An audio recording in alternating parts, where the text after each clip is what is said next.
Easy Riders, you're sick and you're twisted for even allowing this shenanigans, if you will, to continue. It is funny. Everybody in the beginning was trying to give you the benefit of the doubt. This has to do with Bandit Keith Ball. Hey, man, everybody tried to give you the benefit of the doubt. But what did you do? You lied, and you lied, and you lied some more. Well, it seems like you were confronted with a conversation down in Florida, down at Daytona, about the sick and demented story, if you will, that you wrote, which you were denying that you didn't, and it was some guy named Renegade, but you finally admitted that it was you writing under this pen name. Now, we have a statement coming up.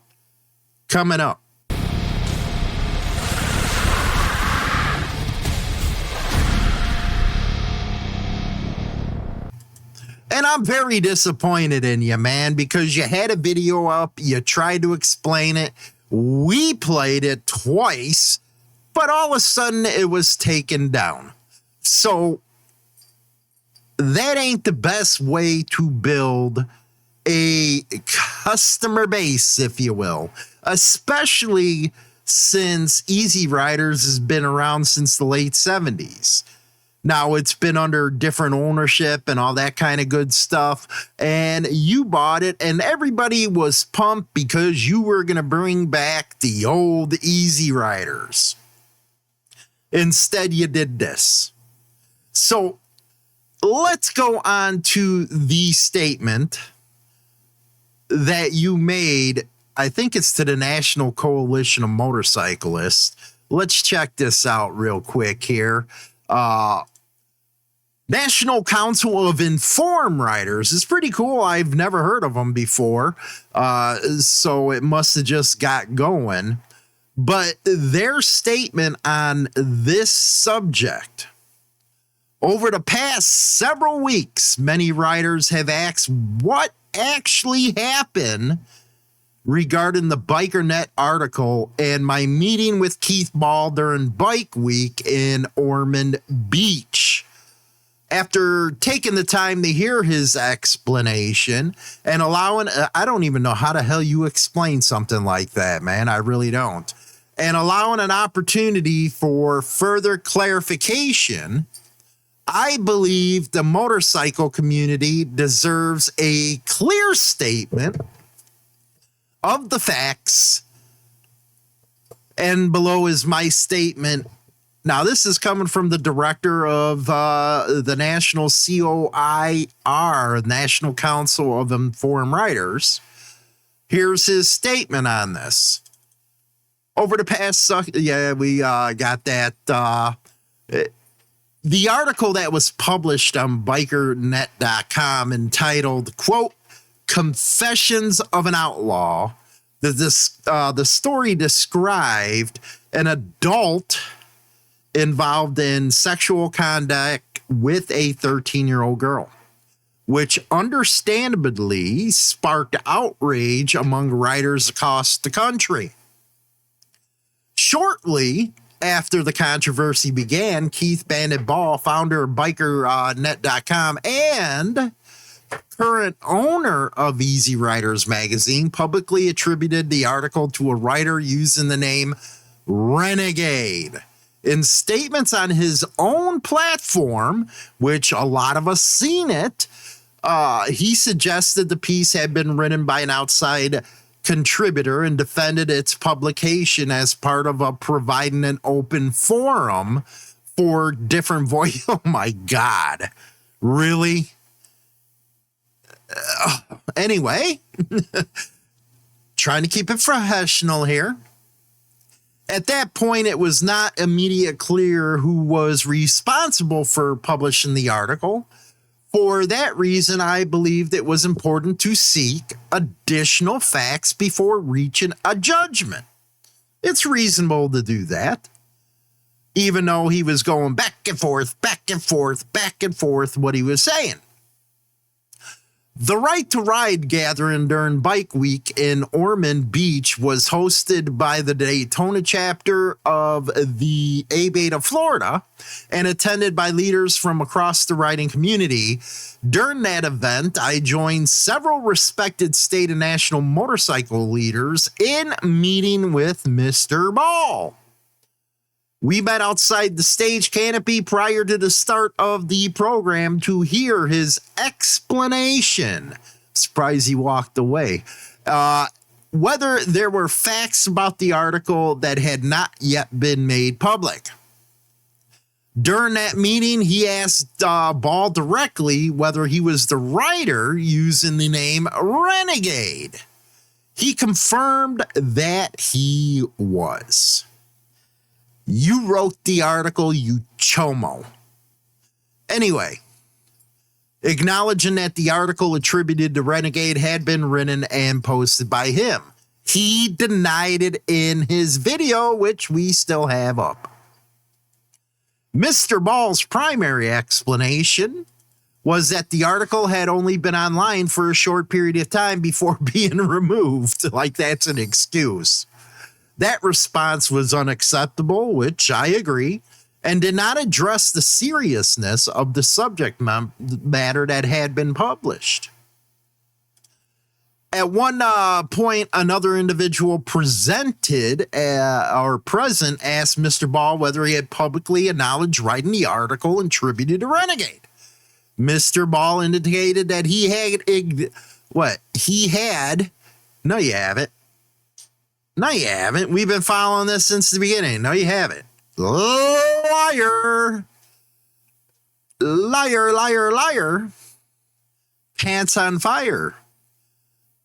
He asked where the public acknowledgement could be found. When he was unable to identify any such statement, I repeated the original question for clarity, whether he had in fact publicly acknowledged writing the article. And Mr. Ball then acknowledged that he had not actually made that admission publicly. Trying to worm your way out of there, huh there, Bandit? Because the event program was about to begin, the meeting had concluded.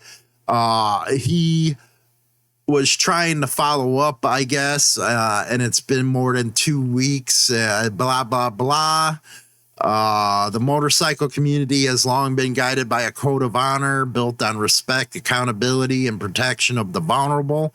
Those principles are not optional. They are standards by which our community measures itself, and actions that violate them must be recognized and addressed. Social media is a bitch, ain't it, Bandit? So the National Council of Informed Riders condemns the publication of material involving the conduct between an adult and a minor, which everybody should. And responsibility for that decision rests with Keith Ball. Now, moving on to another deal. Miraculous Mother. Funny stuff right there. But Amy was the writer of that, and she was outed by Keith Ball. And she was going around trying to tell everybody what was going on, seeing text, the whole 9 yards, okay? Well, it seems Mr. Ball has decided to send her a cease and desist letter, which we will read right here. Okay? Dear Miss White, the undersigned firm has been contacted by Mr. Ball regarding the above-mentioned matter. Mr. Ball has informed this office that you have been cyber attacking. The hell, you don't even know what cyber attacking is. Easy Riders magazine and Mr. Ball personally with false and baseless statements. everything that she was posting, which we have some in video, were correct according to this statement that was put out by the National Council of Informed Riders. Even his video, he took it down. Man, you're getting in bed with a client that's going to cost you some money.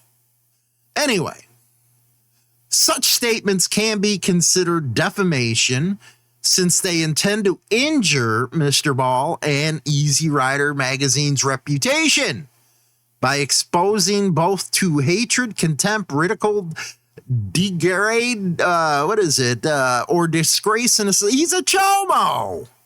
He wrote the story. Man, I'm telling you, Amy, if they try it, boy, would the deposition be fun. Anybody check his freaking phone or social media? You know, writing a story like that, you sicko. Anyway, or injury to his business or occupation. You are hereby given formal demand to cease and desist from making such statements. If you continue to make such statements, Mr. Ball and Easy Rider magazine will have no alternative but to file suit against you for defamation.